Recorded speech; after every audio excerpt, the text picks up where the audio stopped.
निर्वासन शुरू होता है। कई वफादार अनुयायी पांडवों और द्रौपदी के साथ जंगल में चले गए।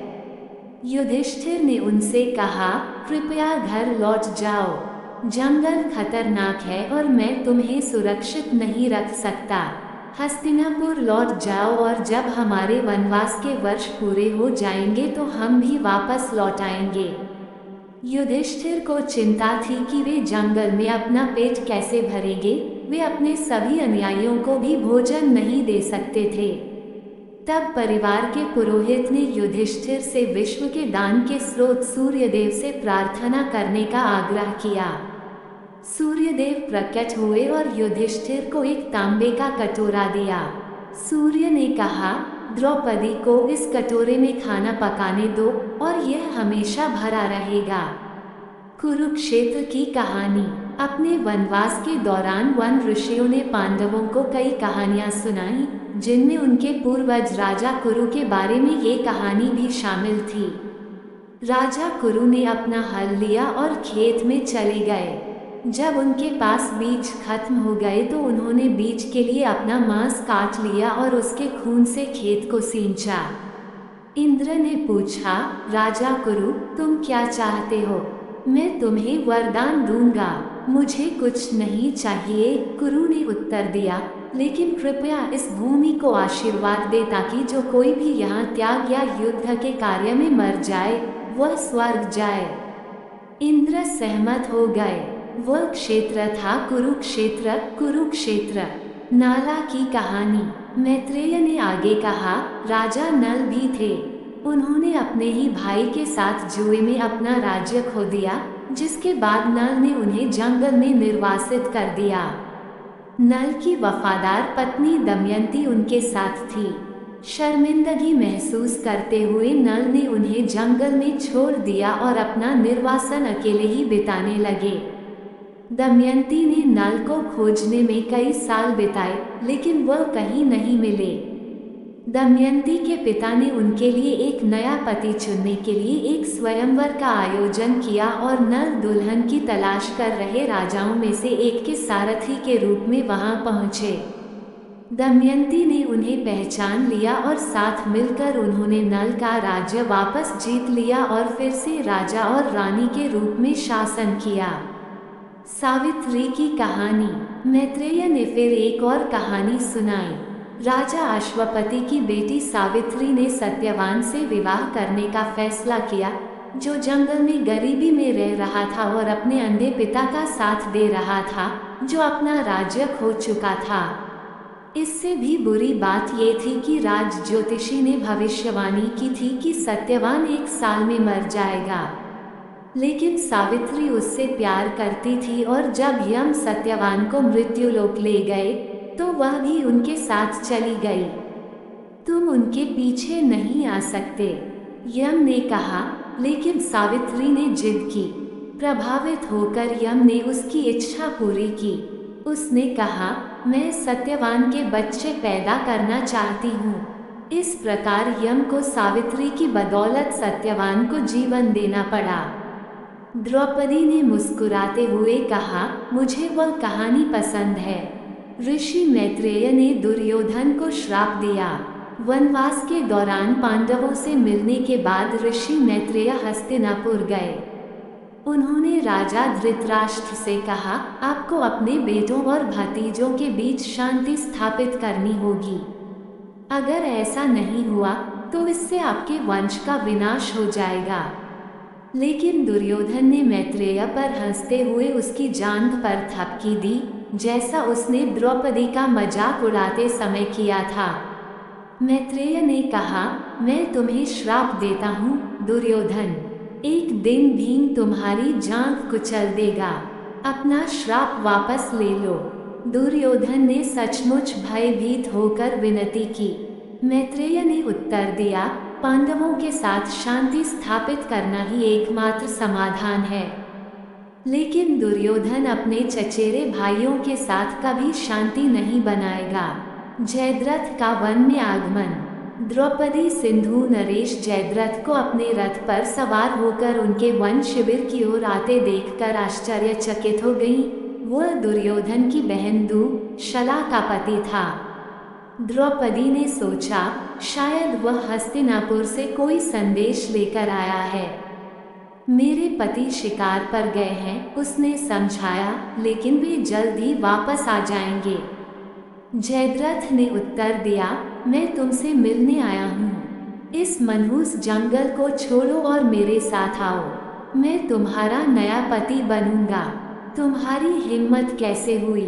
द्रौपदी चिल्लाई जब जयद्रथ ने उसे पकड़ लिया। जयद्रथ ने गुस्से से उस पर चिल्लाते हुए कहा, तुम एक वेश्या हो जिसे कोई भी ले सकता है, और मैं तुम्हें ले जाऊंगा। फिर उसने उसे अपने रथ में डाला और चला गया। पांडवों ने जयद्रथ को रोका। ऋषियों ने द्रौपदी की चीख सुनी और वे पांडवों को खोजने के लिए दौड़े।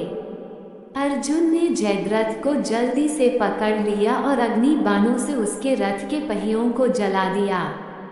फिर भीम ने जयद्रथ पर हमला किया और अपनी शक्तिशाली मुट्ठियों से उसे पीटना शुरू कर दिया, जबकि जुड़वा भाइयों ने उसे बाएं और दाएं से लात मारी। युधिष्ठिर चिल्लाए, रुको, उसे मत मारो, वो हमारे परिवार की इकलौती बहन से विवाहित है। भीम ने कहा, फिर मैं उसे सबके सामने अपमानित करूंगा। और उसने जयद्रथ के सारे बाल उखाड़ दिए। केवल 5 बाल बचे, प्रत्येक पांडव के लिए एक, जिनके कारण जयद्रथ को जीवन मिला था। भीम कमल की खोज करते हैं। हवा से उड़ता हुआ एक सुनहरा कमल द्रौपदी के पैरों पर गिरा। उसने कहा, कितना सुंदर है, मैं आपके लिए और भी कमल लाऊंगा। भीम ने उत्सुकता से कहा और अधिक कमल इकट्ठा करने के लिए दौड़ पड़े। जल्द ही उसने पाया कि एक बंदर की पूंछ ने उसका रास्ता रोक रखा है। अपनी पूंछ हटाओ, भीम ने सोते हुए बंदर पर चिल्लाया। बंदर हिला नहीं। मैंने कहा, अपनी पूंछ हिलाओ, मैं बूढ़ा हो गया हूँ, बंदर ने जवाब दिया। तुम इसे हिलाओ। लेकिन भीम पूंछ को हिला नहीं सके, क्योंकि वह बहुत भारी थी। फिर बंदर पहाड़ की तरह ऊंचा उठ गया। भीम ने प्रसन्नतापूर्वक अपने भाई को प्रणाम करते हुए कहा, भगवान हनुमान, क्योंकि वे दोनों ही वायुदेव के पुत्र थे। भीम को अजगर ने पकड़ लिया। एक दिन एक अजगर ने भीम को पकड़ लिया। जब भीम संघर्ष कर रहा था तो सांप ने कहा, मैं राजा नहुष था। मैंने इंद्र से इंद्रलोक छीन लिया।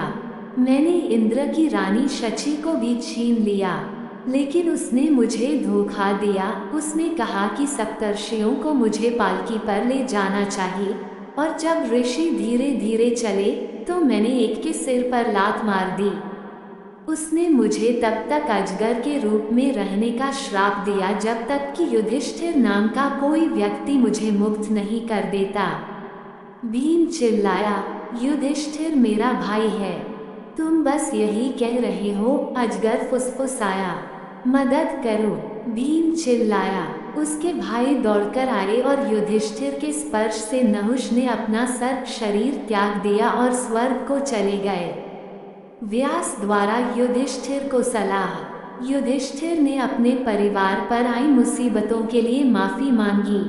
मैंने जुआ इसलिए खेला क्योंकि मैं दुर्योधन को पदच्युत करना चाहता था ताकि हम पूरे राज्य पर शासन कर सके। उन्होंने कबूल किया, लेकिन मुझे एहसास हुआ कि इस बारे में गुस्सा करने का अब कोई मतलब नहीं है। मुझे धैर्य रखना चाहिए। मुझे यकीन है कि एक दिन हम अपना राज्य वापस पालेंगे। हालांकि द्रौपदी और अन्य लोग युधिष्ठिर की समता से सहमत नहीं थे। तभी व्यास आए और उन्होंने युधिष्ठिर को एक ऐसा मंत्र सिखाया जिससे एक महान हथियार को नियंत्रित किया जा सकता था। उन्होंने कहा, यह मंत्र अर्जुन को सिखाओ और अर्जुन को और अधिक हथियार खोजने के लिए भेजो। तुम्हें आने वाले युद्ध के लिए तैयार रहना चाहिए। अर्जुन का एक शिकारी से सामना। अर्जुन एक पवित्र पर्वत पर चढ़ गए और गहन ध्यान में लीन होकर शिव की प्रार्थना करने लगे। जब वह प्रार्थना कर रहा था तो एक सूअर ने हमला कर दिया। अर्जुन ध्यान से उठे, अपना धनुष उठाया और सुआ पर बाण चला दिया। अर्जुन को आश्चर्य हुआ जब एक और बाण सुआ पर लगा।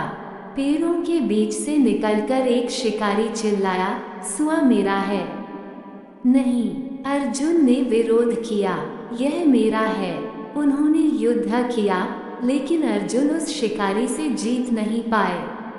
उन्होंने शिव से मदद की गुहार लगाई और अपनी बनाई हुई शिव प्रतिमा पर माला फेंकी। शिकारी के गले में माला प्रकट हो गई। आप शिव हैं, अर्जुन ने प्रणाम करते हुए चिल्लाया। शिव प्रसन्न हुए और उन्होंने अर्जुन को पाशुपत अस्त्र प्रदान किया। अर्जुन इंद्र के स्वर्ग में जाते हैं। देवताओं के राजा इंद्र अपने पुत्र अर्जुन को स्वर्ग ले गए और वहां अर्जुन ने कई हथियार सीखे। उन्होंने गंधर्वों और अप्सराओं से संगीत और नृत्य भी सीखा। अप्सरा उर्वशी को अर्जुन से प्यार हो गया, लेकिन अर्जुन ने उसे ठुकरा दिया। उसने कहा, तुम मेरे लिए माँ की तरह हो, क्योंकि तुमने एक बार मेरे पूर्वज पुरुरवा से विवाह किया था। उर्वशी ने क्रोधित होकर कहा, चूंकि तुमने मुझे एक पुरुष के रूप में निराश किया है, इसलिए मैं तुम्हें हिजड़ा बनने का श्राप देती हूँ। इंद्र ने अर्जुन से कहा, चिंता मत करो, उसका श्राप केवल 1 वर्ष तक रहेगा, जिससे तुम वनवास के उस वर्ष में सुरक्षित रह सकोगे, जो तुम्हें भेष बदलकर बिताना होगा। पांडव पुनः एक हो गए। कई वर्षों तक हथियार प्राप्त करने के बाद अर्जुन खुशी खुशी अपने भाइयों के साथ वापस आ गया। जब वे सब एक साथ थे, तो उनके लिए लंबे वनवास को सहना आसान हो गया। इस बीच दुर्योधन को ये सुनकर चिंता हुई कि अर्जुन ने नए हथियार प्राप्त कर लिए हैं। शकुनी ने कहा, डरो मत, वे भिखारी हैं, वे पहले जैसे राजकुमार नहीं रहे। अपनी सबसे शानदार सेना को अभी ले जाओ, इससे पहले कि वे अपने भेष के वर्ष में प्रवेश करें और उन्हें अपनी शक्ति और पराक्रम दिखाओ। मुझे ये योजना पसंद है, दुर्योधन ने मुस्कुराते हुए कहा। इसके बाद दुर्योधन ने एक सेना लेकर जंगल में प्रवेश किया और संगीत व उल्लास के साथ शिविर स्थापित किया तथा अपने चचेरे भाइयों के पास निमंत्रण भेजकर एक दूत भेजा। दुर्योधन गंधर्वों से लड़ता है। पांडवों के पास जाते समय दुर्योधन के दूत की मुलाकात एक गंधर्व से हुई, जिसे देवताओं ने परेशानी पैदा करने के लिए भेजा था। और परेशानी तब हुई जब दूत ने गंधर्व से युद्ध किया और जल्द ही दुर्योधन और उसकी पूरी सेना गंधर्वों की सेना से लड़ने लगी।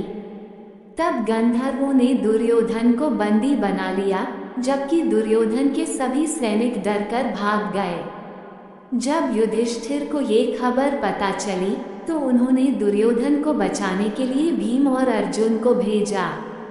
युधिष्ठिर ने कहा, आखिरकार वह हमारा चचेरा भाई है, इसलिए भीम और अर्जुन ने दुर्योधन को बचाया और उनकी मदद की जरूरत होने पर उसे ताना मारा। इस घटना से दुर्योधन की पांडवों के प्रति नफरत और भी बढ़ गई।